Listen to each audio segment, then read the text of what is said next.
ബീഹാറിലെ ഗയ എന്ന ജില്ലയിൽ മനീഷ് സിൻഹ എന്ന വ്യക്തി, അദ്ദേഹം ആർമിയിലാണ് ജോലി ചെയ്യുന്നത്. അയാൾക്ക് രാജേശ്വരി ശ്രീവാസ്തവ എന്ന ഒരു പെൺകുട്ടിയുമായി പ്രണയമുണ്ടാകുന്നു. ഈ മനീഷ് രാജേശ്വരി രണ്ടുപേരും ജീവന തുല്യം പ്രണയിക്കുന്നു. രാജേശ്വരി ഉത്തർപ്രദേശിലെ ഖോരഗ്പൂർ എന്ന സ്ഥലത്താണ് താമസിക്കുന്നത്. ഈ രണ്ടുപേരുടെ പ്രണയത്തിനും രണ്ട് കുടുംബത്തിൽ നിന്നും ശക്തമായ എതിർപ്പുണ്ടാകുന്നു. അതിനാൽ ഇവർ രണ്ടുപേരും വീട് വിട്ടിറങ്ങി 2018 ഫെബ്രുവരി മാസം വിവാഹം കഴിക്കുന്നു. ഇവരുടെ വിവാഹശേഷം മനീഷ് സിൻഹയുടെ വീട്ടിൽ ആദ്യം ഇവരുടെ വിവാഹത്തിന് ഒരു സമ്മതം അറിയിച്ചു. അവരെ അംഗീകരിക്കുന്നു. അങ്ങനെ ഇവരുടെ കുടുംബം നേരെ ബീഹാറിലേക്ക് പോകുന്നു. പക്ഷെ അപ്പോഴും രാജേശ്വരിയുടെ കുടുംബത്തിൽ നിന്നും എതിർപ്പ് തന്നെയായിരുന്നു. ഇങ്ങനെ വിവാഹം കഴിഞ്ഞ് ചില മാസങ്ങൾക്ക് ശേഷം രാജേശ്വരി സ്വന്തം ഭർത്താവിനോട് പറഞ്ഞു, വിവാഹം കഴിഞ്ഞ് നിങ്ങൾ ആർമിയിൽ ജോലിക്ക് പോവുകയാണ്, ഞാൻ ഇവിടെ ഒറ്റയ്ക്കാണ്, നമുക്ക് എന്തുകൊണ്ടൊരു ഹണിമൂണിന് പോയിക്കൂടാ എന്ന്. പുറത്തെവിടെയെങ്കിലും ടൂർ പോകാമെന്ന് പറയുന്നു. ഇപ്പൊ മനീഷ് സിൻഹ പറഞ്ഞത്, ഒരു കാര്യം ചെയ്യാം, ജൂൺ മാസം ഞാൻ ലീവിന് വരാം, രണ്ടുപേരും ഒരുമിച്ച് 2-3 ദിവസത്തേക്ക് യാത്ര പോകാം, നേപ്പാളിലേക്ക് പോകാം എന്ന പദ്ധതി ഇട്ടു. അങ്ങനെ അയാൾ ലീവ് എടുത്ത് ആർമിയിൽ നിന്ന് വരുന്നു. ഇവരുടെ പദ്ധതി എന്താണെന്ന് ചോദിച്ചാൽ, ജൂൺ മാസം 1-ാം തീയതി 2018 നേപ്പാളിലേക്ക് പോകാം, 2-3 ദിവസം അവിടെ ഒന്ന് കറങ്ങി കാണുക, ജൂൺ മാസം 3-ാം തീയതി തിരികെ വരണം. ഇതാണ് പദ്ധതി. അങ്ങനെ പദ്ധതി അനുസരിച്ച് രണ്ടുപേരും ജൂൺ മാസം 1-ാം തീയതി നേപ്പാളിലേക്ക് പോകുന്നു. നേപ്പാളിലെ ഭൈരവ എന്ന സ്ഥലത്തേക്കാണ് പോയത്. അവിടെ ഒരു ഹോട്ടലിൽ സ്റ്റേ ചെയ്യുന്നു. 2-3 ദിവസം സന്തോഷമായി ആ നാടൊക്കെ ചുറ്റിക്കണ്ടതിന് ശേഷം 3-ാം തീയതി, അന്നാണ് തിരികെ പോകേണ്ട ദിവസം. നമുക്ക് ഫ്ലൈറ്റിന് സമയമായി പോകാം, എല്ലാം പാക്ക് ചെയ്യുന്ന മനീഷ് ഭാര്യയോട് പറഞ്ഞു. ഇപ്പോഴാണ് ഭാര്യ പറഞ്ഞത്, എനിക്ക് നേപ്പാൾ ഒരുപാട് ഇഷ്ടപ്പെട്ടു, 2-3 ദിവസം കൂടെ ഞാൻ ഇവിടെ താമസിക്കാൻ ആഗ്രഹിക്കുന്നുണ്ട് എന്ന്. പക്ഷെ മനീഷ് പറഞ്ഞത്, ആർമിയിൽ എനിക്ക് ഒരുപാട് ദിവസമൊന്നും ലീവ് തരില്ല, 3-ാം തീയതി പോയാൽ മാത്രമേ നാട്ടിലെ ചില ജോലികളെല്ലാം കഴിഞ്ഞ് എനിക്ക് നേരെ ജോലിക്ക് പോകാനും കഴിയൂ, ഇന്ന് പോയേ മതിയാകൂ എന്നും പറഞ്ഞു. പക്ഷെ ഭാര്യയായ രാജേശ്വരി വരാൻ സമ്മതമല്ല. അവൾക്ക് അവിടെ തന്നെ നിൽക്കണം, താമസിക്കണം, വീണ്ടും 2-3 ദിവസം കഴിഞ്ഞ് മാത്രമേ നാട്ടിലേക്ക് വരികയുള്ളൂ. ഈ വാശി കാരണം രണ്ടുപേരും ഒരു കരാറിൽ വന്നു. ശരി, ഞാൻ ഇപ്പോൾ നേരത്തെ പോകാം, നീ ഒരു 2-3 ദിവസം ഇവിടെ താമസിച്ച് ഈ സ്ഥലങ്ങളെല്ലാം കണ്ടതിന് ശേഷം തിരികെ വന്നാൽ മതി. അങ്ങനെ പദ്ധതി അനുസരിച്ച് മനീഷ് തിരികെ ഇന്ത്യയിലേക്ക് തന്നെ വരുന്നു. ഭാര്യ അപ്പോഴും ഒറ്റയ്ക്ക് നേപ്പാൾ തന്നെ ഉണ്ട്. ഒരുപക്ഷെ ഇത് കേൾക്കുമ്പോൾ നിങ്ങൾക്ക് വളരെ വ്യത്യസ്തമായി തോന്നാം. കാരണം വിവാഹം കഴിഞ്ഞ പുതിയ ദമ്പതികൾ ഹണിമൂണിന് പോവുകയാണ്. അടുത്തെവിടെയെങ്കിലും പോയാൽ പോലും ഏതൊരു ഭർത്താവും ഭാര്യ ഒറ്റയ്ക്കാക്കിയിട്ട് പോവുകയില്ല. പക്ഷെ ഇദ്ദേഹം ഇവിടെ ഭാര്യ ഒറ്റയ്ക്കാക്കിയിട്ട് പോയത് എനിക്ക് വല്ലാത്ത അത്ഭുതം തന്നെ തോന്നിപ്പിച്ചു. ഇങ്ങനെ മനീഷ് ഇന്ത്യയിലേക്ക് വന്നതിന് ശേഷം ഭാര്യയുമായി ഫോണിൽ സംസാരിച്ചു. താൻ ഇവിടെ എല്ലാം ഓക്കെയാണ്, 2 ദിവസത്തിൽ തിരികെ വരാമെന്നും അവൾ പറഞ്ഞു. അങ്ങനെ 4-ാം തീയതി ഭാര്യ വിളിച്ചു. നന്നായി തന്നെ സംസാരിച്ചു. 5-ാം തീയതി രാവിലെ ഭാര്യയോട് സംസാരിക്കുന്നു. അപ്പോഴും യാതൊരു പ്രശ്നവുമില്ല. എന്നാൽ ജൂൺ മാസം 5-ാം തീയതി വൈകുന്നേരം ഭാര്യയെ വിളിക്കുന്നു. പക്ഷേ കോൾ അറ്റൻഡ് ചെയ്യുന്നില്ല. ഇപ്പൊ മനീഷ് ചിന്തിച്ചത്, പുറത്തെവിടെയെങ്കിലും പോയി ടയേർഡായി വന്ന് ഉറങ്ങിയിട്ടുണ്ടാകാം, അവൾ എഴുന്നേൽക്കുമ്പോൾ എന്നെ വിളിക്കുമെന്ന്. കാത്തിരുന്ന് നോക്കി, ഫോൺ വിളിച്ചില്ല. തിരികെ ഇദ്ദേഹം വിളിച്ചു. അപ്പോഴും റിങ് പോകുന്നുണ്ട്, എടുക്കുന്നില്ല. 6-ാം തീയതി 7-ാം തീയതി ഫോൺ വിളിച്ചു നോക്കുന്നു, ഒന്നും തന്നെ എടുക്കുന്നില്ല. പക്ഷേ ഈ രാജേശ്വരി അതേസമയം വാട്സപ്പിൽ ആക്റ്റീവാണ്. വാട്സപ്പിൽ ഓൺലൈൻ കാണിക്കുന്നുണ്ട്. അതുകൊണ്ട് വാട്സപ്പിൽ കോൾ ചെയ്ത് നോക്കി. പക്ഷെ അപ്പോഴും കോൾ അറ്റൻഡ് ചെയ്യുന്നില്ല. വാട്സപ്പിലെ ഗ്രൂപ്പുകളിലൊക്കെ അവൾ ആക്റ്റീവാണ്. ആ ഗ്രൂപ്പുകളിലൊക്കെ മെസ്സേജ് പോകുന്നുണ്ട്. വാട്സപ്പ് മാത്രമല്ല, മറ്റ് സോഷ്യൽ മീഡിയയിലും അവൾ ആക്റ്റീവാണ്. പക്ഷെ മനീഷ് ഫോൺ വിളിച്ചാലോ മെസ്സേജ് അയച്ചാലോ മാത്രം അതിന് യാതൊരു റിപ്ലൈയും ഇല്ല. ഇപ്പൊ അദ്ദേഹത്തിന് വല്ലാത്ത സംശയവും ഭയവും എന്തൊക്കെയോ തോന്നി. നേരിട്ട് നേപ്പാളിൽ ചെന്ന് അന്വേഷിക്കാമെന്ന് കരുതുന്നു. നേപ്പാളിൽ അവർ എവിടെയാണോ താമസിച്ചത് അതേ ഹോട്ടലിൽ ചെന്ന് അന്വേഷിക്കുന്നു. ആ ഹോട്ടലിലെ ജീവനക്കാർ പറഞ്ഞത്, നിങ്ങൾ എന്നാണോ ഈ ഹോട്ടലിൽ നിന്നും പോയത് അതിന് തൊട്ടടുത്ത ദിവസം തന്നെ നിങ്ങളുടെ ഭാര്യയും പോയി എന്ന്. പിന്നീട് അവരെവിടെ പോയി എന്ന് ഞങ്ങൾക്ക് അറിയില്ല എന്നും അവർ പറഞ്ഞു. പക്ഷെ അപ്പോഴും രാജേശ്വരിയുടെ ഫോൺ ആക്റ്റീവാണ്. മനീഷും ഒരു 2-3 ദിവസം നേപ്പാളിൽ കറങ്ങി തിരിഞ്ഞ് ഭാര്യ അന്വേഷിക്കുന്നു. എവിടെയും യാതൊരു വിവരവും ഇല്ലാത്തത് കൊണ്ട് തിരികെ ഇന്ത്യയിലേക്ക് വരുന്നു. എന്ത് ചെയ്യണമെന്നറിയില്ല. ആരോടെങ്കിലും സഹായം ചോദിക്കണം. അങ്ങനെ ഭാര്യയുടെ സഹോദരൻ അയാളോട് ചെന്ന് കാര്യം പറഞ്ഞു. അയാൾക്കിത് വളരെ വ്യത്യസ്തമായി തോന്നി. നിങ്ങൾ രണ്ടുപേരും പ്രണയിച്ചു, വിവാഹം കഴിച്ചു, ഹണിമൂണിനും പോയി. ഇപ്പൊ ഭാര്യയെ കാണാനില്ല എന്ന് നിങ്ങൾ എന്നോട് വന്ന് പറഞ്ഞാൽ അതിനാരാണ് ഉത്തരവാദി? നിങ്ങൾ തന്നെയല്ലേ ഉത്തരവാദി എന്ന് അയാളെ നോക്കി എല്ലാവരും വിരൽ ചൂണ്ടാൻ തുടങ്ങി. ഇപ്പൊ ഭാര്യയുടെ കുടുംബക്കാർ പോലും മനീഷിനെയാണ് കുറ്റക്കാരനായി കണ്ടത്. പോരാത്തതിന് രാജേശ്വരിയുടെ ബന്ധുക്കൾ പോലീസ് സ്റ്റേഷനിലും ഒരു കംപ്ലൈന്റ് കൊടുത്തു. മകളെ കാണാതായതിന് ഇവനാണ് പൂർണ്ണ ഉത്തരവാദി എന്നാണ് ആ ഒരു കംപ്ലൈന്റിൽ പറഞ്ഞിരിക്കുന്നത്. ഇപ്പൊ പോലീസ് മനീഷ് സിൻഹയോട് ചോദിച്ചു, എന്താണ് സംഭവിച്ചത്? അയാളിപ്പോ വല്ലാത്തൊരു മാനസിക സംഘർഷത്തിലായിരുന്നു. അങ്ങനെ മനീഷ് സിൻഹ ഈ നടന്ന സംഭവങ്ങളെല്ലാം വിവരിച്ച് പോലീസിനോട് പറഞ്ഞു. പോലീസ് ആദ്യം ചെയ്തത് രാജേശ്വരിയുടെ മൊബൈൽ സിഗ്നൽ ഇപ്പോൾ എവിടെയാണ് കാണിക്കുന്നതെന്ന് തിരഞ്ഞു. ഇന്ത്യയിലെ ഖൽഗാത്തി എന്ന സിറ്റിയിലാണ് ഇപ്പോൾ ഫോൺ ലൊക്കേഷൻ കാണിക്കുന്നത്. ഇപ്പോൾ പോലീസിന് ഒന്നും മനസ്സിലായില്ല. ഇവർ ഉള്ളത് ഗുർഖാപൂർ എന്ന സ്ഥലത്താണ്. അവിടെ നിന്നും അവർ നേപ്പാളിലേക്ക് പോയി. കാണാതായിട്ട് ഇപ്പോൾ 1 മാസത്തോളം ആയി. ജൂൺ മാസം അവസാനിക്കാറായി. പക്ഷെ ഇപ്പോൾ ഇവരുടെ ലൊക്കേഷൻ കാണിക്കുന്നത് ഇന്ത്യയിലാണ്. ഇവർ ഈ കേസിലേക്ക് വളരെ ആഴത്തിൽ കടക്കുന്നതിന് മുൻപ് ഭർത്താവിനും ഈ തിരോധാനത്തിനും തമ്മിൽ എന്തെങ്കിലും ബന്ധമുണ്ടോ എന്ന രീതിയിൽ അന്വേഷിക്കാൻ തുടങ്ങി. അതറിയാനായി ഭർത്താവിൽ നിന്നും സ്റ്റേറ്റ്മെന്റ് എടുത്ത ശേഷം അയാളുടെ സെൽഫോൺ റെക്കോർഡ്സ് എല്ലാം ട്രാക്ക് ചെയ്യുന്നു. 1-ാം തീയതി മുതൽ ജൂൺ മാസം അന്നത്തെ ആ ദിവസം വരെ അയാളുടെ സെൽഫോൺ ലൊക്കേഷൻസും അയാൾ പറഞ്ഞ കാര്യങ്ങളും എല്ലാം മാച്ച് ആകുന്നുണ്ടോ എന്ന് നോക്കി. അവയെല്ലാം 100% മാച്ചായി. അപ്പോൾ ഈ മിസ്സിങ്ങിനും ഇയാൾക്കും യാതൊരു ബന്ധവുമില്ല എന്ന് പോലീസിന് ഉറപ്പായി. ഇതുവരെയും ഉത്തർപ്രദേശിലെ ലോക്കൽ പോലീസായിരുന്നു ഈ ഒരു കേസ് ഹാൻഡിൽ ചെയ്തത്. പക്ഷേ ഈ കേസ് ഇപ്പോൾ 2 സ്ഥലങ്ങളിലായി നടക്കുന്നത് കൊണ്ട് ഉത്തർപ്രദേശിലുള്ള സ്പെഷ്യൽ ടാസ്ക് ഫോഴ്സിലേക്ക് ഈ ഒരു കേസ് മാറ്റുന്നു. അടുത്ത് STF ആണ് ഈ ഒരു കേസ് ഹാൻഡിൽ ചെയ്യേണ്ടത്. അവർ ആദ്യം ചെയ്തത് ജൂൺ മാസം 1-ാം തീയതി മുതൽ രാജേശ്വരിയുടെ സെൽഫോൺ ലൊക്കേഷൻ ട്രാക്ക് ചെയ്യണം. പക്ഷെ അവിടെയുള്ള ഒരു പ്രശ്നം, നേപ്പാൾ എന്നത് മറ്റൊരു കൺട്രിയാണ്. അവർ ആ കൺട്രിയിലേക്ക് കടക്കുമ്പോൾ അവിടെയുള്ള ടവറുമായിട്ടായിരിക്കും ഈ സെൽഫോൺ ലിങ്ക് ആവുക. അപ്പോൾ ആ സെൽഫോൺ ലൊക്കേഷൻ, ആ റെക്കോർഡ്സ് എല്ലാം ട്രാക്ക് ചെയ്യണമെന്നുണ്ടെങ്കിൽ നേപ്പാൾ ഗവൺമെന്റ് തന്നെ നമുക്ക് ഡേറ്റ് നൽകണം. അങ്ങനെ പോലീസ് നേപ്പാൾ ഗവൺമെന്റിനെ സമീപിച്ച് ഈ സെൽഫോൺ റെക്കോർഡ്സ് എല്ലാം ലഭിക്കാനിരിക്കുന്ന സമയത്തായിരുന്നു അവസാനം രാജേശ്വരിയുടെ ഈ സെൽഫോൺ ലൊക്കേഷൻ കാണിച്ചത് ഇന്ത്യയുടെ ഗൗഹാത്തി എന്ന സ്ഥലത്തായിരുന്നു. പക്ഷെ ഇപ്പോൾ ഫോൺ ലൊക്കേഷൻ ട്രാക്ക് ചെയ്യാൻ ശ്രമിക്കുമ്പോൾ ആ ലൊക്കേഷൻ പൂർണ്ണമായും കട്ടാകുന്നു. ഇതിൽ ഇൻട്രസ്റ്റിംഗ് ആയ മറ്റൊരു കാര്യം, നേപ്പാളിലെ ആ ലൊക്കേഷനിൽ ഉണ്ടായിരുന്നതുവരെയും അവൾ സോഷ്യൽ മീഡിയയിലൊക്കെ ആക്റ്റീവായിരുന്നു. എപ്പോഴാണോ ഈ ലൊക്കേഷൻ ഇന്ത്യയിലേക്ക് തിരികെ വന്നത് അപ്പോൾ മുതൽ സോഷ്യൽ മീഡിയയിലുള്ള എല്ലാ ആക്ടിവിറ്റീസും പൂർണ്ണമായും കട്ടായി. ഇപ്പോൾ STFനുള്ള ഒരു വെല്ലുവിളി, നേപ്പാളിലുള്ള ഏതെല്ലാം സ്ഥലങ്ങളിലായിട്ട് സെൽഫോൺ ലൊക്കേഷൻസ് വന്നിട്ടുണ്ട് അതറിഞ്ഞാൽ മാത്രമേ തുടർന്ന് ഈ കേസിനെ കൊണ്ടുപോകാൻ കഴിയൂ. ഇപ്പോഴാണ് നേപ്പാൾ പോലീസിന്റെ പക്കൽ നിന്നും ഈ STF ഫോഴ്സിന് ഒരു പ്രധാനപ്പെട്ട വിവരം ലഭിക്കുന്നത്. ജൂൺ മാസം 8-ാം തീയതി പോഖ്ര എന്ന സ്ഥലത്തുള്ള ഒരു മലയോര പ്രദേശത്ത് നിന്നും ഒരു പെൺകുട്ടിയുടെ മൃതദേഹം കണ്ടെത്തിയിട്ടുണ്ട്. ആ പെൺകുട്ടി ആരാണെന്നുള്ളത് പോലീസിനെ കൊണ്ട് തിരിച്ചറിയാൻ കഴിഞ്ഞിട്ടില്ല. കാരണം അവൾക്ക് സ്വന്തമായ വസ്തുക്കളൊന്നും ആ പ്രദേശത്തൊന്നും ഇല്ലായിരുന്നു. പക്ഷെ അതൊരു നേപ്പാൾ സ്ത്രീ അല്ല എന്ന് കണ്ടപ്പോൾ തന്നെ അവർക്ക് മനസ്സിലായി. അതൊരു ഇന്ത്യൻ സ്ത്രീയാണെന്ന് മനസ്സിലായി. ആ സ്ത്രീ മലമുകളിൽ നിന്നും താഴേക്ക് വീണ് മരിച്ചിട്ടുണ്ട്. തലയിലും കാലിലും ശരീരത്തിലെ പല സ്ഥലങ്ങളിലും പരിക്ക് സംഭവിച്ചിട്ടുണ്ട്. ആന്തരിക രക്തസ്രാവം ഉണ്ടായിട്ടുണ്ട്. അവളുടെ മൃതദേഹം പോസ്റ്റ്മോർട്ടം ചെയ്തപ്പോൾ അവസാനമായി അവൾ ഒരുപാട് മദ്യപിച്ചിരുന്നു എന്നുള്ളത് കണ്ടെത്തി. ഇത് കേട്ട പോലീസ് ചിന്തിച്ചത്, ഒരു പക്ഷേ നന്നായി മദ്യപിച്ചിട്ടുണ്ടാകാം, മലമുകളിൽ നിന്നും അറിയാതെ താഴേക്ക് കാൽ വഴുതി വീണ് മരിച്ചിട്ടുണ്ടാകാം എന്ന് കരുതി പോലീസുകാർ ഈ ഒരു കേസ് അങ്ങ് ക്ലോസ് ചെയ്തു. അവസാനം വരെയും ആ പെൺകുട്ടിയുടെ ഐഡന്റിറ്റി അവരെ കൊണ്ട് കണ്ടെത്താൻ സാധിച്ചില്ല. ആരെങ്കിലും അന്വേഷിച്ച് വരുമെന്ന് കരുതി നേപ്പാൾ പോലീസുകാർ കുറച്ചു ദിവസം കാത്തിരുന്നു. അവസാനം വരെയും ആരും വരാത്തത് കൊണ്ട് ആ പെൺകുട്ടിയുടെ ഒരു ഫോട്ടോ എടുത്തു. എന്നിട്ട് ആ ശരീരത്തിൽ നിന്നും DNA പോലുള്ള ചില സാമ്പിൾസും എടുത്തു. അവസാനം നേപ്പാൾ പോലീസ് തന്നെ അവളെ അടക്കം ചെയ്തു. ഈ സംഭവങ്ങളെല്ലാം കഴിഞ്ഞതിന് ശേഷമാണ് നേപ്പാൾ പോലീസിന് മനസ്സിലായത്, നമ്മുടെ രാജ്യത്തിലെ STF ഇങ്ങനെ ഒരു സ്ത്രീയെ തിരയുന്നുണ്ട് എന്നൊരു കാര്യം. ഒരു പക്ഷേ ആ സ്ത്രീ ആയിരിക്കുമോ ഇത് എന്ന സംശയത്തിൽ അവസാനം എടുത്ത ആ ഒരു ഫോട്ടോ നേപ്പാൾ പോലീസ് ഈ STFന്റെ കയ്യിൽ കൊടുക്കുന്നു. STF ഈ ഒരു ഫോട്ടോ കണ്ടപ്പോൾ തന്നെ പറഞ്ഞു, യാതൊരു സംശയവുമില്ല, ഞങ്ങൾ തിരയുന്ന അതേ സ്ത്രീ തന്നെയാണ്, രാജേശ്വരി എന്ന സ്ത്രീ തന്നെയാണ് ഇത്. അങ്ങനെയാണെങ്കിൽ രാജേശ്വരി കഴിഞ്ഞ മാസം ജൂൺ മാസം 8-ാം തീയതി നേപ്പാളിൽ വെച്ച് മരിച്ചു എന്ന വിവരം ലഭിച്ചു. അങ്ങനെ STF നേരെ നേപ്പാളിലേക്ക് പോയി. അവൾ മരിച്ച സ്ഥലത്ത് ചെന്ന് പൂർണ്ണമായും പരിശോധിച്ചു. ഈ സമയത്താണ് നേപ്പാൾ പോലീസിൽ നിന്നും രാജേശ്വരിയുടെ സെൽഫോൺ ഹിസ്റ്ററി റെക്കോർഡ്സ് എല്ലാം ഈ STFന്റെ കൈകളിലേക്ക് വരുന്നു. അവളുടെ സെൽഫോൺ ഹിസ്റ്ററി പരിശോധിച്ചപ്പോൾ ഭർത്താവ് പറഞ്ഞ കാര്യങ്ങളെല്ലാം സംഭവിച്ചിട്ടുണ്ട്. പിന്നീട് ജൂൺ മാസം 4-ാം തീയതി വരെയും ഭൈരവ എന്ന സ്ഥലത്താണ് അവളുടെ സെൽഫോൺ ലൊക്കേഷൻ കാണിച്ചത്. അതിനുശേഷം 5-ാം തീയതി ഭൈരവ എന്ന സ്ഥലത്ത് നിന്നും നേപ്പാളിലെ പോഖ്ര എന്ന സ്ഥലത്തേക്ക് അവൾ പോയിട്ടുണ്ട്. അവിടെയാണ് അടുത്ത 2-3 ദിവസം ലൊക്കേഷൻ കാണിച്ചത്. പിന്നീടാണ് ഈ സെൽഫോൺ ലൊക്കേഷൻ ഇന്ത്യയിലേക്ക് വന്നതെന്നും കണ്ടെത്തി. ഇപ്പൊ പോലീസിന് അറിയേണ്ടത് ഈ ലൊക്കേഷൻ എങ്ങനെയാണ് നേപ്പാളിൽ നിന്നും ഇന്ത്യയിലേക്ക് വന്നത്. അപ്പോൾ ആരോ ഒരാൾ അവളെ കൊന്നിട്ടുണ്ടാകണം, എന്നിട്ട് അവളുടെ മൊബൈൽ ഫോൺ ഇന്ത്യയിലേക്ക് കൊണ്ടുവന്നിട്ടുണ്ടാകണം. ഇതായിരുന്നു പോലീസിന്റെ ഒരു നിഗമനം. പക്ഷെ അതേസമയം രാജേശ്വരിയെ കൊന്നതാണോ എന്നുള്ളതിന് പോലും സ്ട്രോങ് ആയ തെളിവുകളില്ല.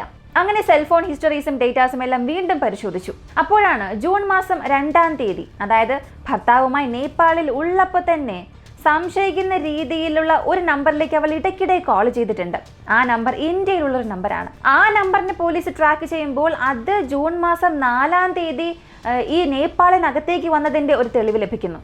അപ്പോൾ 2-ാം തീയതി രാജേശ്വരി ആരെയാണോ കോൺടാക്ട് ചെയ്യാൻ ശ്രമിച്ചത് അതേ വ്യക്തി ഇന്ത്യയിൽ നിന്നും നേപ്പാളിലേക്ക് 4-ാം തീയതി വന്നിട്ടുണ്ട്. അങ്ങനെയാണെങ്കിൽ ആ നമ്പർ ആരുടേതാണെന്ന് കണ്ടെത്തിയാൽ ഒരു പക്ഷേ രാജേശ്വരി എന്ന പെൺകുട്ടി ആര് കൊന്നു എന്നുള്ളതും കണ്ടെത്താൻ കഴിയും. ആ നമ്പർ ഡോക്ടർ ധർമ്മേന്ദ്ര പ്രതാപ് സിംഗ് എന്ന ഒരു വ്യക്തിയുടേതായിരുന്നു. ഇയാൾ ഗൂർഖാപൂരിൽ ഒരു ആശുപത്രി നടത്തുകയാണ്. ആ പ്രദേശത്ത് ജനങ്ങൾക്കിടയിൽ വളരെ പരിചയമുള്ള ഒരു ഡോക്ടറാണ്. ആ ഡോക്ടർക്കും രാജേശ്വരി എന്ന സ്ത്രീക്കും എന്താണ് ബന്ധം? രാജേശ്വരി എന്തിനാണ് 2-ാം തീയതി ഡോക്ടറെ ഫോൺ വിളിച്ചത്? അയാൾ എന്തിനാണ് പെട്ടെന്ന് 4-ാം തീയതി നേപ്പാളിലേക്ക് വന്നത്? ഇങ്ങനെയുള്ള പല ചോദ്യം പോലീസിന് വന്നു. ശരി, ഇനി നേപ്പാളിലേക്ക് ഡോക്ടർ എങ്ങനെ വന്നിട്ടുണ്ടാകും? ഒന്ന് കരമാർഗം വന്നിട്ടുണ്ടാകും, അതുമല്ല എങ്കിൽ ഫ്ലൈറ്റിലൂടെ വന്നിട്ടുണ്ടാകും. കരമാർഗമാണെങ്കിൽ കാറിൽ വന്നിട്ടുണ്ടാകും. കാർ ഈ നേപ്പാൾ അതിർത്തിക്കുള്ളിലേക്ക് കടക്കുമ്പോൾ തീർച്ചയായും അവിടെ ഒരു പെർമിറ്റ് നൽകണം. ആ പെർമിറ്റ് കിട്ടിയാൽ നമുക്ക് വീണ്ടും കുറച്ചുകൂടെ കാര്യങ്ങൾ ലഭിക്കും. അതിനായി അവരാദ്യം ഈ ഫ്ലൈറ്റ് സ്റ്റാറ്റസ് എല്ലാം എടുത്തു നോക്കുന്നു. ഡോക്ടർ ഫ്ലൈറ്റിൽ വന്നില്ല എന്ന് മനസ്സിലായി. അങ്ങനെയാണെങ്കിൽ തീർച്ചയായും കാറിൽ തന്നെ പോയിട്ടുണ്ടാകും. അതിനെക്കുറിച്ച് പരിശോധിക്കുമ്പോൾ ഡോക്ടർ ധർമ്മേന്ദ്രയുടെ കാർ നേപ്പാൾ അതിർത്തിയിലേക്ക് വന്നിട്ടുണ്ട്. അതിനൊരു പെർമിറ്റ് നൽകിയിട്ടുണ്ട്. സാധാരണ ഒരു വണ്ടി നേപ്പാൾ അതിർത്തിക്കുള്ളിലേക്ക് വരുമ്പോൾ പെർമിറ്റ് നൽകും എന്നുണ്ടെങ്കിൽ ആ കാർ ആരോടിക്കുന്നുവോ ആ ഡ്രൈവറുടെ ഐഡന്റിഫിക്കേഷൻ, അയാളുടെ ലൈസൻസ് ഇവയെല്ലാം നൽകിയാൽ മാത്രമേ പെർമിറ്റ് കൊടുക്കൂ. അങ്ങനെ പരിശോധിക്കുമ്പോൾ ഈ ഡോക്ടർ ധർമ്മേന്ദ്രയുടെ ഡ്രൈവറായ പ്രമോദ് കുമാർ സിംഗ് എന്ന വ്യക്തി, അയാളാണ് കാർ ഓടിച്ചുകൊണ്ട് പോയത്. ഈ പെർമിറ്റ് വാങ്ങുമ്പോൾ സ്വന്തം ഡ്രൈവിംഗ് ലൈസൻസ് ആയിരുന്നു അയാൾ അധികാരികൾക്ക് നൽകിയത്. അപ്പോൾ ഡോക്ടർ ധർമ്മേന്ദ്ര മാത്രമല്ല, അയാളുടെ കൂടെ പ്രമോദ് എന്ന ഡ്രൈവർ ഉണ്ടായിരുന്നു. എന്നാൽ പോലീസിന് അതോടുകൂടി മതിയായില്ല. വീണ്ടും ആഴത്തിൽ പരിശോധിക്കാൻ തുടങ്ങി. ഇവർ രണ്ടുപേരെ കൂടാതെ മറ്റൊരാളും ഇവരുടെ കൂടെ നേപ്പാളിലേക്ക് വന്നിട്ടുണ്ട്. ദീപക് എന്ന വ്യക്തിയാണ്. ഈ ദീപക് എന്നയാൾ ഡോക്ടർ ധർമ്മേന്ദ്രയുടെ ആശുപത്രിയിൽ ജോലി ചെയ്യുന്ന ഒരു വ്യക്തിയാണ്. ഈ 3 പേരുമാണ് ഒരു കാറിൽ നേപ്പാൾ അതിർത്തിക്കുള്ളിലേക്ക് കടന്നത്. അത് സ്ഥിരീകരിക്കാനായി ഈ 3 പേരുടെയും സെൽഫോൺ റെക്കോർഡ്സ്, ടവർ ലൊക്കേഷൻസ് എല്ലാം മാച്ച് ചെയ്ത് നോക്കി.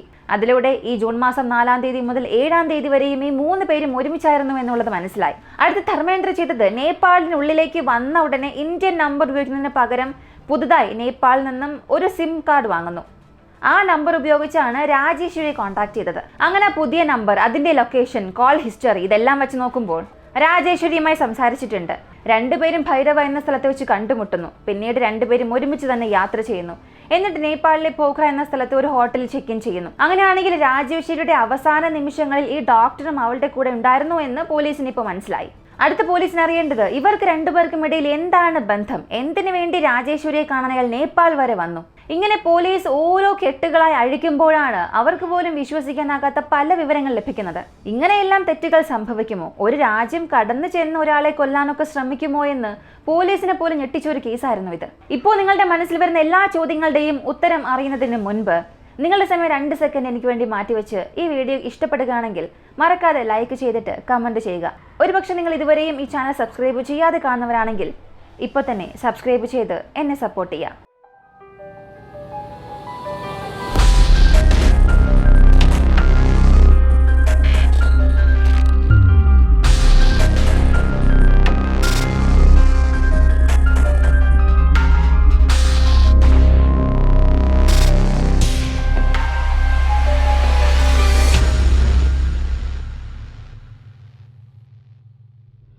ഉത്തർപ്രദേശിലുള്ള ഗൂർഖാപൂരിലെ ഒരു ആശുപത്രിയിലാണ് ധർമ്മേന്ദ്ര ജോലി ചെയ്യുന്നത്. അതേ സ്ഥലത്താണ് 2006 വർഷം രാജേശ്വരി ശ്രീവാസ്തവ തൻ്റെ അമ്മ, അച്ഛൻ, സഹോദരന്മാരുമായി ജീവിക്കുന്നത്.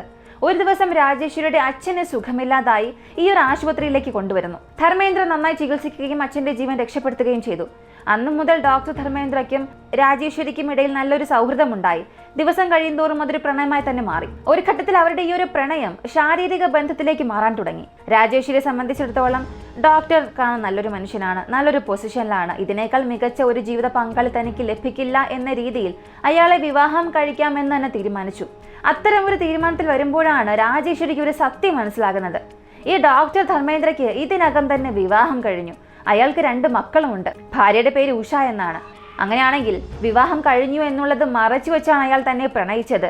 തന്നെ വഞ്ചിക്കുകയായിരുന്നു എന്ന് അവൾക്ക് മനസ്സിലായി. പിന്നീട് ഡോക്ടറുമായി യാതൊരു ബന്ധവും വേണ്ട എന്ന് ചിന്തിച്ച് അയാളിൽ നിന്നും പതിയെ അകലം പാലിക്കാൻ തുടങ്ങി. എന്നാൽ ഈ ഡോക്ടർ തന്റെ ഭാര്യയും ഉപേക്ഷിക്കാൻ തയ്യാറല്ല, കാമുകിയും ഉപേക്ഷിക്കാൻ തയ്യാറല്ല. അയാൾ ചെയ്തത് തുടർന്ന് രാജേശ്വരിയെ ഫോളോ ചെയ്യാൻ തുടങ്ങി, ഫോൺ വിളിക്കാൻ തുടങ്ങി. തനിക്ക് വിവാഹം കഴിഞ്ഞു എന്നുള്ളത് മറച്ചു വെച്ചാൽ പോലും നിന്നെ ഞാൻ ശരിക്കും ഇഷ്ടപ്പെടുന്നു എന്ന രീതിയിൽ അവളെ വീണ്ടും അപ്രോച്ച് ചെയ്യാൻ തുടങ്ങി, കൺവിൻസ് ചെയ്യാൻ തുടങ്ങി. ഒരു ഘട്ടത്തിൽ ആ കൺവിൻസിംഗിൽ രാജേശ്വരി വീണു.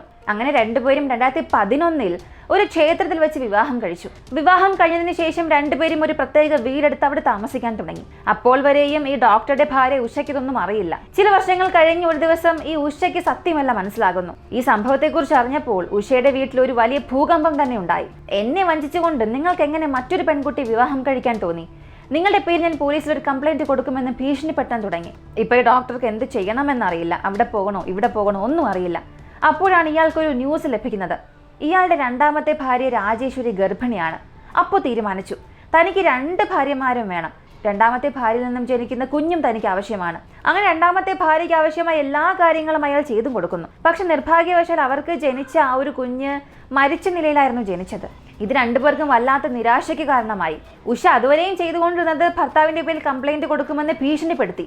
എന്നാൽ ഒരു ദിവസം നേരിട്ട് പോലീസ് സ്റ്റേഷനിൽ ചെന്ന് ഒരു കംപ്ലൈന്റ് കൊടുക്കുക തന്നെ ചെയ്തു. ഇപ്പോൾ ഡോക്ടറുടെ ജീവിതം തന്നെ വല്ലാത്തൊരവസ്ഥയിലായി. രണ്ടാമത്തെ ഭാര്യയുടെ കുഞ്ഞ് മരിച്ചു. രണ്ടാമത്തെ ഭാര്യയുടെ സൗന്ദര്യവും പതിയെ പതിയെ കുറഞ്ഞു വരികയാണ്. അതുകൊണ്ട് തന്നെ രാജേശ്വരിയിൽ ഉണ്ടായിരുന്ന ആ ഒരു സ്നേഹം, അടുപ്പം എല്ലാം ഡോക്ടറിൽ കുറഞ്ഞു വരാൻ തുടങ്ങി. ഇനിയിപ്പോൾ നമുക്ക് ആവശ്യമില്ലാത്ത പ്രശ്നമൊന്നും വേണ്ട, ആദ്യ ഭാര്യയുമായി തന്നെ ജീവിക്കാം എന്ന് തീരുമാനിക്കുന്നു. അങ്ങനെ ഈ രാജേശ്വരിയിൽ നിന്നും അകലാൻ തുടങ്ങി. പക്ഷേ രാജേശ്വരി അത് വെറുതെ വിട്ടില്ല. എന്നെ വഞ്ചിക്കുകയാണെങ്കിൽ നിനക്ക് തന്നെ വലിയൊരു പ്രശ്നമുണ്ടാകുമെന്ന് ഭീഷണിപ്പെടുത്തുന്നു. അങ്ങനെ ഡോക്ടർ മറ്റു മാർഗമില്ലാതെ രണ്ടാം ഭാര്യയ്ക്കും മാസാമാസം പണം കൊടുത്ത് സഹായിക്കുന്നു. ആദ്യ ഭാര്യയുമായി ജീവിക്കുകയും ചെയ്യുന്നു. ഈ സമയത്താണ് രാജേശ്വരി മനീഷ് സിൻഹ എന്ന വ്യക്തിയെ കണ്ടുമുട്ടുന്നതും പ്രണയിക്കുന്നതും വിവാഹം കഴിക്കുന്നതും. ഈ ഒരു കഥയിൽ രണ്ട് രീതിയിലുള്ള അഭിപ്രായം പറയുന്നുണ്ട്. മനീഷ് സിൻഹയ്ക്ക് ഭാര്യയ്ക്ക് ഇതിനു മുൻപൊരു വിവാഹം കഴിഞ്ഞു എന്നുള്ളതിനെ കുറിച്ചൊക്കെ അറിയാം, അറിഞ്ഞിട്ടാണ് വിവാഹം കഴിച്ചത് എന്നൊരു രീതിയിൽ പറയുന്നുണ്ട്. മറ്റൊരു സിദ്ധാന്തം പറയുന്നത് ഈ ഒന്നാം വിവാഹത്തെക്കുറിച്ചൊന്നും അറിയാതെയാണ് രാജേശ്വരി വിവാഹം കഴിച്ചത് എന്ന്. രണ്ടിലേതാണ് സത്യം എന്നറിയില്ല. അങ്ങനെ മനീഷ് സിൻഹയെ വിവാഹം കഴിച്ചതിന് ശേഷം ഈ ഗൂർഖാപൂരിൽ നിന്നും രണ്ടുപേരും ബീഹാറിലേക്ക് പോകുന്നു. ഇപ്പോൾ ഡോക്ടർക്ക് ഒരു സമാധാനമായി. ഭാഗ്യം, അവൾ വേറൊരു വിവാഹം കഴിച്ചു പോയി, ഇനി തനിക്ക് യാതൊരു പ്രശ്നം ഉണ്ടാകില്ല എന്ന് ദീർഘശ്വാസം വിടുമ്പോഴാണ് ഈ രാജേശ്വരിയുടെ പക്കൽ നിന്നും വീണ്ടും കോൾ വരുന്നത്. തനിക്ക് വീണ്ടും പണം ആവശ്യമാണ്, ചോദിക്കുന്ന പണം നൽകണം. അതുപോലെ ഗൂർഖാപൂരിൽ നീ എനിക്ക് വേണ്ടി ഒരു വീട് വാങ്ങിത്തന്നല്ലോ, അത് നിന്റെ പേരിലാണുള്ളത്, ആ വീട് എൻ്റെ പേരിലാക്കി മാറ്റി രജിസ്റ്റർ ചെയ്യണം. ഇത് ചെയ്തില്ല എന്നുണ്ടെങ്കിൽ നമ്മൾ രണ്ടുപേരും എടുത്ത സ്വകാര്യ ഫോട്ടോസ് എല്ലാം ഞാൻ സോഷ്യൽ മീഡിയയിൽ പബ്ലിഷ് ചെയ്യുമെന്ന് പറഞ്ഞു. ഇപ്പൊ ഭയന്നുപോയി ഡോക്ടർ വീണ്ടും മാസാമാസം പണം കൊടുത്തുകൊണ്ടേയിരുന്നു. ഇതിലൊരു വളരെ ദുഃഖം തോന്നിക്കുന്ന കാര്യം, താൻ പ്രണയിച്ച് വിവാഹം കഴിച്ച ഭാര്യ തന്റെ ആദ്യ ഭർത്താവിനെ ഭീഷണിപ്പെടുത്തി പണം വാങ്ങുന്നു എന്നുള്ളത് മനീഷ് സിൻഹ എന്ന ആ സൈനികന് അറിയില്ലായിരുന്നു. ഇങ്ങനെ ഒരു സമയത്ത് ഡോക്ടർക്ക് വല്ലാത്ത ദേഷ്യം വന്നു. കോടിക്കണക്കിന് വിലമതിക്കുന്ന ഒരു വീട് അവളുടെ പേരിലേക്ക് എഴുതി കൊടുക്കാനോ ഒരിക്കലും സാധിക്കില്ല. ഇനി അവളുടെ ഭീഷണിക്ക് ഒരിക്കലും ഞാൻ വഴങ്ങിക്കൊടുക്കില്ല. രാജേശ്വരിയെ കൊന്നാൽ മാത്രമേ എനിക്ക് സമാധാനത്തോടെ ജീവിക്കാൻ കഴിയുകയുള്ളൂ. അങ്ങനെ ഒരു നല്ല സമയത്തിനായി കാത്തിരുന്നു. ഒരു തവണ, 2 തവണയല്ല, ഏകദേശം 10 തവണയോളം പദ്ധതി ഇട്ടു. എല്ലാ പദ്ധതിയിൽ നിന്നും രാജേശ്വരി എസ്കേപ്പായി. ഇപ്പോഴാണ് ജൂൺ മാസം 2-ാം തീയതി പണം ചോദിക്കാനായി ഡോക്ടർക്ക് രാജേശ്വരി ഫോൺ വിളിച്ചു, അതും നേപ്പാളിൽ നിന്ന്. അപ്പോൾ ഡോക്ടർ ചോദിച്ചു, നീ എവിടെയാണെന്ന്. ഞാൻ നേപ്പാളിൽ ഭർത്താവിനോടൊപ്പം വന്നിരിക്കുകയാണെന്നും പറഞ്ഞു. ഇപ്പോൾ ഡോക്ടർക്ക് ഒരു പദ്ധതി തോന്നി. ഇന്ത്യയിൽ വെച്ച് അവളെ കൊല്ലുകയാണെങ്കിൽ വീണ്ടും ഒരുപാട് നൂലാമാലകളുണ്ട്, അതെല്ലാം പരിഹരിക്കാൻ തന്നെ ഒരുപാട് വർഷമെടുക്കും. എന്തുകൊണ്ട് നേപ്പാളിൽ ചെന്ന് അവിടെ വെച്ച് കൊന്നുകൂടാ? യാതൊരു പ്രശ്നവുമില്ലാതെ തിരികെ വരാം. അങ്ങനെ അയാൾ രാജേശ്വരിക്ക് ഫോൺ വിളിച്ചിട്ട്, നീ ഒരു കാര്യം ചെയ്താൽ മതി, ഭർത്താവിനെ തിരികെ ഇന്ത്യയിലേക്ക് പറഞ്ഞേക്ക്, 2-3 ദിവസം നമുക്ക് അവിടെ താമസിക്കാം, എന്നിട്ട് നീ തിരികെ വന്നാൽ മതി എന്നും പറഞ്ഞു. രാജേശ്വരിയും അത് സമ്മതിച്ചു. അതനുസരിച്ച് അവൾ ഭർത്താവിനെ ഇന്ത്യയിലേക്ക് പറഞ്ഞയച്ചു. അവൾ നേപ്പാളിൽ തന്നെ തുടർന്നു. ഇവരുടെ ഫോൺ റെക്കോർഡ്സും പാസ്റ്റിൽ നടന്ന സംഭവങ്ങളും എല്ലാം കണക്ട് ചെയ്താണ് പോലീസ് വിവരങ്ങളെല്ലാം കണ്ടെത്തിയത്. എന്നാൽ ഇയാൾ നേപ്പാളിലേക്ക് വന്നതിന് ശേഷം എന്ത് സംഭവിച്ചു എന്നുള്ളത് ആരെ കൊണ്ട് ഊഹിക്കാൻ പോലും സാധിച്ചില്ല. അതുകൊണ്ട് ആദ്യം ഈ ഒരു കേസിൽ ഇൻവോൾവ് ആയിട്ടുള്ള ഡോക്ടറുടെ ഡ്രൈവർ അറസ്റ്റ് ചെയ്യുന്നു. പിന്നീട് ഡോക്ടറുടെ ആശുപത്രിയിൽ ജോലി നോക്കുന്ന ആ ദീപക് എന്നയാളെയും അറസ്റ്റ് ചെയ്യുന്നു. ഇവർ പറഞ്ഞ പ്രസ്താവനയുടെ അടിസ്ഥാനത്തിൽ ഡോക്ടർ ധർമ്മേന്ദ്രയെയും അറസ്റ്റ് ചെയ്യുന്നു. അങ്ങനെ 3 പേരെയും ഒരുമിച്ചിട്ട് ചോദ്യം ചെയ്യുമ്പോഴാണ് യഥാർത്ഥത്തിൽ രാജേശ്വരിക്ക് എന്ത് സംഭവിച്ചു എന്നുള്ളത് മനസ്സിലാകുന്നത്. ഡോക്ടർ കൂടെ വന്ന 2 പേർ, 3 പേരും ഭൈരവയിലേക്ക് പോകുന്നു. അവിടെ ഒരു ഹോട്ടലിൽ ചെക്ക്ഔട്ട് ചെയ്യുന്നു. എന്നിട്ട് പോഖ്ര എന്ന സ്ഥലത്തേക്ക് പോകുന്നു. അവിടെ 2-3 ദിവസം നേപ്പാൾ സൈറ്റ് സീയിങ് ഒക്കെ ചെയ്യുന്നു. പിന്നീട് പോഖ്ര എന്ന സ്ഥലത്ത് അവർ താമസിക്കുന്ന മുറിയിലേക്ക് തന്നെ വരുന്നു. എന്നിട്ട് ഈ 3 പേരും ചേർന്ന് രാജേശ്വരിക്ക് ഒരുപാട് മദ്യം വാങ്ങിക്കൊടുക്കുന്നു. അവളുടെ ബോധം നഷ്ടമാകുന്നത് വരെ അവളെ കുടിപ്പിക്കുന്നു. പിന്നീട് അതേ പോഖ്രയിലുള്ള ഒരു മലയോര പ്രദേശത്ത് കൊണ്ടുപോയി നിന്ന് ആ 3 പേരും ചേർന്ന് അവളെ താഴെ തള്ളിയിട്ടു. അവളെ താഴെ തള്ളിയിടുന്നതിന് മുൻപ് പോലീസ് അവളുടെ ഐഡന്റിറ്റി കണ്ടെത്താതിരിക്കാനായി അവളുടെ സെൽഫോൺ, അവളുടെ ID കാർഡ്, ആവശ്യമായ എല്ലാ കാര്യങ്ങളും എടുക്കുന്നു. ഇങ്ങനെ അവർക്ക് ആവശ്യമായ എല്ലാ വസ്തുക്കളും എടുത്തതിന് ശേഷം ആ മലയിൽ നിന്നും അവളെ താഴെ തള്ളിയിടുന്നു. താഴെ വീണ് അവൾ മരിക്കുന്നു. ഇത് സംഭവിച്ചത് 6-ാം തീയതിയാണ്. 8-ാം തീയതിയാണ് ആ മൃതദേഹം പോലീസ് കണ്ടെത്തിയത്. പിന്നീട് പോസ്റ്റ്മോർട്ടം ചെയ്തു, ശരീരം അവർ തന്നെ അടക്കവും ചെയ്തു. അടുത്ത ഈ ഡോക്ടർ ചെയ്തത് പോലീസിനെ കുഴപ്പിക്കാനായി ഇവർക്കറിയാവുന്ന ഒരു വ്യക്തിയുടെ കയ്യിൽ രാജേശ്വരിയുടെ ഫോൺ കൊടുത്ത് ഇന്ത്യയിലേക്ക് അയക്കുന്നു. അയാൾ ആ ഫോൺ ചില ദിവസം ഉപയോഗിച്ചു. എന്നിട്ട് കൗഹാത്തിയിൽ വെച്ച് ആ ഫോൺ ഓഫ് ചെയ്തു. പിന്നീട് ഈ 3 പേരും 6-ാം തീയതിന് തിരികെ ഇന്ത്യയിലേക്ക് വന്നു. ഇനി ഡോക്ടർ കൂടെ വന്ന 2 പേർ അവരെ എന്ത് കാരണം പറഞ്ഞായിരിക്കും കൂടെ വിളിച്ചുകൊണ്ടുപോയത്? രാജേശ്വരി എന്നൊരു പെൺകുട്ടി കാണും, എനിക്ക് ഒരുപാട് ബുദ്ധിമുട്ടാണ്, അവളെ നേപ്പാളിൽ വെച്ച് നമുക്ക് കൊല്ലാം, നിങ്ങൾ എന്നെ സഹായിക്കുകയാണെങ്കിൽ നിങ്ങൾക്ക് ഒരുപാട് ഇൻക്രിമെന്റ് നൽകാം, മാസാമാസം ശമ്പളത്തിന് പുറമെ 5000 രൂപ എക്സ്ട്രാ ഞാൻ നിങ്ങൾക്ക് നൽകാം. അങ്ങനെ ഈ മാസ ശമ്പള വർധനവും ഒരു 5000 രൂപയ്ക്ക് വേണ്ടിയാണ് 2 പേരും ഡോക്ടറുടെ കൂടെ വരികയും ഇപ്പോൾ ജീവിതകാലം മുഴുവനും ജയിലായിരിക്കേണ്ട സാഹചര്യം ഉണ്ടായത്. അവസാനം രാജേശ്വരിയെ കൊന്ന കുറ്റത്തിന് വേണ്ടി ഡോക്ടറെയും കൂടെ സഹായിച്ച 2 പേരെയും ജയിലിലടച്ചു. ഇവരുടെ ഒരു കേസ് ഇപ്പോഴും നടന്നുകൊണ്ടിരിക്കുകയാണ്. തീർച്ചയായും ഇവർ ചെയ്ത തെറ്റിന് ജീവപര്യന്തം ഇവർക്ക് ശിക്ഷ ലഭിക്കുമെന്ന് തന്നെ നമുക്ക് പ്രതീക്ഷിക്കാം. എന്നാൽ ഇതിനിടയിൽ ഈ 3 പേരും അവർക്ക് ബെയിലിനായി കോടതിയിൽ അപ്പീൽ കൊടുത്തു. പക്ഷേ ഡോക്ടർ പ്രമോദിന് മാത്രം ജാമ്യം ലഭിച്ചു. ഒരുപക്ഷെ വളരെയധികം പണം ചോദിച്ചിട്ടുണ്ടാകാം. ആ പണം കൊടുത്ത അയാൾ ജാമ്യം വാങ്ങി. പക്ഷേ ഡ്രൈവറും ആശുപത്രിയിൽ ജോലി ചെയ്യുന്ന വ്യക്തിയും ഇപ്പോഴും ജയിലിൽ തന്നെയാണ്. ഈ കേസിനെ കുറിച്ച് ഞാൻ ചിന്തിക്കുമ്പോൾ, സാധാരണ ഒരു ക്രൈം കേസ് നമ്മൾ പറഞ്ഞ് അവസാനിപ്പിക്കുമ്പോൾ അതിലുള്ള ഇരയോട് നമുക്കൊരു സഹതാപം തോന്നും. എന്നാൽ ഈ ഒരു കേസിനെ കുറിച്ച് അറിയുമ്പോൾ സത്യത്തിൽ നമുക്ക് മരിച്ച ആ ഒരു സ്ത്രീയോട് ഒരു അല്പം പോലും സഹതാപം തോന്നില്ല. ഇരയാണെന്ന് പോലും പറയാൻ തോന്നില്ല. കാരണം അവൾ ഇതെല്ലാം അർഹിക്കുന്നു. അത്രത്തോളം അവൾ ചെയ്തിട്ടുണ്ട്. അതേസമയം ജയിലിലേക്ക് പോയ 3 പേർ, അവരെയും പാവമെന്നൊന്നും പറയാൻ സാധിക്കില്ല. ഈ കേസിൽ കൂടുതൽ ബാധിക്കപ്പെട്ടത് രാജേശ്വരിയുടെ രണ്ടാം ഭർത്താവായ ഈ മനീഷ് സിൻഹയാണ്. തന്റെ ഭാര്യയ്ക്ക് പുറകിൽ ഇങ്ങനെ ഒരു ബാക്ക്ഗ്രൗണ്ട് ഉണ്ടാകുമെന്നുള്ളത് അദ്ദേഹം ഒട്ടും പോലും ചിന്തിച്ചിട്ടുണ്ടാകില്ല. പക്ഷെ ഇപ്പോഴും മനസ്സിലാകാത്ത ഒരു കാര്യം, ഞാൻ ഇതിനകം പറഞ്ഞതുപോലെ ലോക്കലിൽ എവിടെയെങ്കിലും ഊട്ടി കൊടൈക്കനാൽ പോയാൽ പോലും ഭാര്യ അങ്ങനെ ഒറ്റയ്ക്ക് ഉപേക്ഷിച്ചിട്ട് പോകില്ല. ആദ്യ വിവാഹം കഴിഞ്ഞ ആ ഒരു സ്റ്റേജിലൊക്കെ. പക്ഷെ മറ്റൊരു രാജ്യത്ത് ഹണിമൂണിന് പോവുകയും ഒറ്റയ്ക്ക് ആ ഒരു പെൺകുട്ടിയെ അവിടെ ആക്കിയിട്ട് ഇയാൾ തിരികെ വന്നു എന്നൊക്കെ പറയുമ്പോൾ അത് വിശ്വസിക്കാനേ കഴിയാത്തൊരു കാര്യം തന്നെയാണ്. എങ്ങനെ ഒരാളെ കൊണ്ട് ഇങ്ങനെയൊക്കെ ചെയ്യാൻ സാധിക്കും? അതുപോലെ രാജേശ്വരിയോട് തോന്നുന്നൊരു കാര്യം, തെറ്റ് ചെയ്യുന്നത് മനുഷ്യ സഹജമാണ്. അവൾ ഡോക്ടറെ യഥാർത്ഥത്തിൽ പ്രണയിച്ച് വിവാഹം കഴിച്ചു. പക്ഷെ അയാൾക്ക് അങ്ങനെ ഒരു ബാക്ക്ഗ്രൗണ്ട് ഉണ്ടായി എന്നറിഞ്ഞതിന് ശേഷം 2 പേരും വേർപിരിഞ്ഞു. രാജേശ്വരി 2ാം വിവാഹവും കഴിച്ചു. അപ്പോൾ ആ ഒരു വിവാഹ ബന്ധത്തിൽ ആത്മാർത്ഥത കാണിക്കണ്ടേ? അതുപോലും ചെയ്യാതെ വീണ്ടും ഡോക്ടറെ ഭീഷണിപ്പെടുത്തി പണം ചോദിച്ചത് കൊണ്ടാണ് അവൾക്കിപ്പോൾ ജീവൻ തന്നെ നഷ്ടമായത്. ജീവിതത്തിൽ തെറ്റ് ചെയ്യുകയൊക്കെ മനുഷ്യ സഹജമാണ്. എല്ലാവർക്കും ഒരു സെക്കൻഡ് ചാൻസും അങ്ങനെ ലഭിക്കില്ല. പക്ഷെ രാജേശ്വരിക്ക് ആ സെക്കൻഡ് ചാൻസ് ലഭിച്ചു. ഒരു നല്ലൊരു ജീവിതവും ലഭിച്ചു. പക്ഷേ ആ 2ാം ചാൻസ് പോലും അവൾ ശരിയായി പ്രയോജനപ്പെടുത്തിയിട്ടില്ല. അവളുടെ മരണത്തിന് അവൾ തന്നെയാണ് പൂർണ്ണ ഉത്തരവാദി. ഈ ഒരു കേസിനെ കുറിച്ചുള്ള നിങ്ങളുടെ അഭിപ്രായം എന്താണെന്നുള്ളത് കമന്റിൽ പറയുക. ഇങ്ങനെയുള്ള വളരെ ഇൻട്രസ്റ്റിംഗ് ആയ കേസിനെ കുറിച്ച് അറിയാൻ താല്പര്യമുള്ളവരാണ് നിങ്ങളെങ്കിൽ വിക്കിവോക്സ് മലയാളം എന്ന നമ്മുടെ ഈ യൂട്യൂബ് ചാനൽ സബ്സ്ക്രൈബ് ചെയ്യുക. മറ്റൊരു വീഡിയോയുമായി വീണ്ടും കാണാം.